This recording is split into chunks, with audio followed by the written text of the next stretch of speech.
Guys is my birthday. But मुझे birthday में खुशी इसलिए बहुत है, मतलब बहुत ज्यादा इसलिए है कि इस साल मैंने मतलब नौकरी इतना साल किया, उसके बाद मुझे न्यू नौकरी का शिफ्ट हुआ जो मुझे ट्रांसफर किया, और ट्रांसफर करने के लिए बहुत दूर किया, पर कोई बात नहीं, अच्छा है।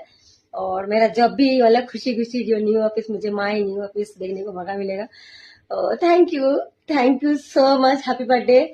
और मैं बहुत खुश हूँ, मेरा ऑल फ्रेंड्स जो मुझे प्यार करते हो, thank you thank you thank you. और मुझे देखने के, लाइक करने के, कमेंट के, एक कुछ भी नहीं है, बस इंटरटेनमेंट मैं कर रहा हूँ जो मुझे खुद को अच्छा लगता है, पर बुरा मत मानिएगा। और मेरा हैप्पी बर्थडे में एंजॉय कीजिए, और हाँ, मुझे ऐसे सपोर्ट करते रहिए all friends. Thank you, love you, happy birthday.